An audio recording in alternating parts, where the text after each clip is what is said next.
President Lee and fellow Rotarians and guests, it's very nice to have the opportunity to introduce myself to you and to tell you a little bit about myself.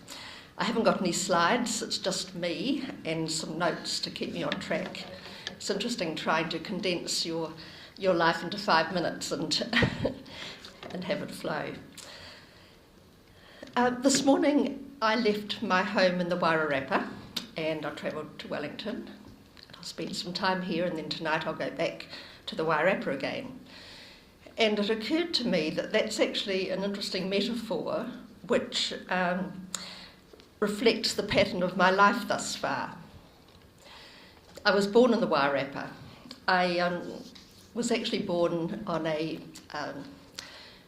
dairy, well, I wasn't born on the dairy farm, I was born in a maternity hospital, but I was brought up on a small dairy farm in Dalefield, which is just out of Carterton.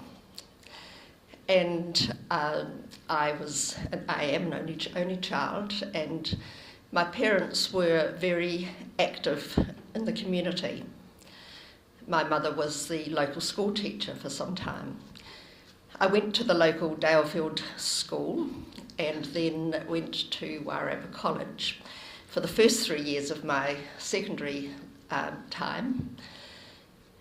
I managed to fail School C first time round, so then spent the next 3 years of my secondary schooling at Kuranui College. Kuranui had opened a year earlier. And I thrived thoroughly, thankfully, at Kuranui, a smaller environment as a senior student, and managed to achieve academically and take on some leadership roles. So I then moved from the relative security of a small local environment, and I came to Wellington to study, and I went to Teachers College to train as a primary teacher. I also started my Bachelor of my BA at Vic at the same time. During my time there, my then husband, David, also moved from the Wairarapa to Wellington, and we were married at the ages of 21 and 22 respectively, as you did then. David was in the Bank of New South Wales, as it was then.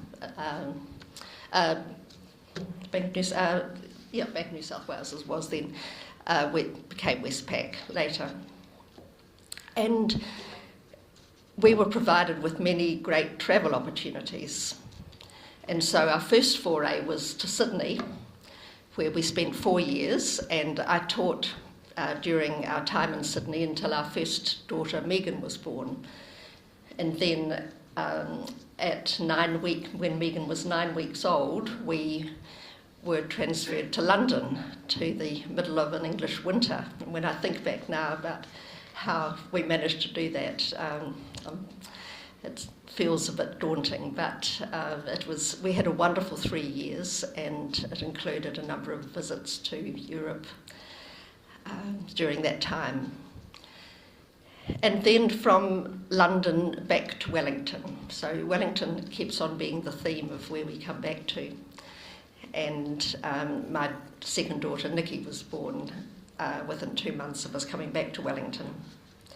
So following Wellington, then to move to Auckland, and then to Christchurch.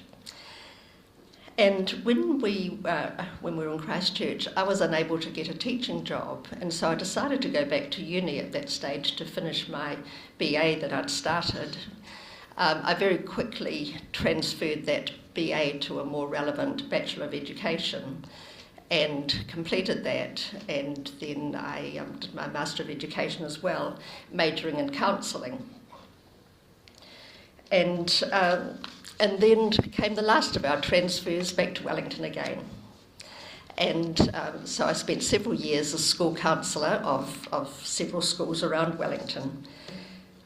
My marriage sadly broke up during that time, and at the end of around 96, I decided it was time to walk away from teenage girls' problems from school counsellors, and I decided to transfer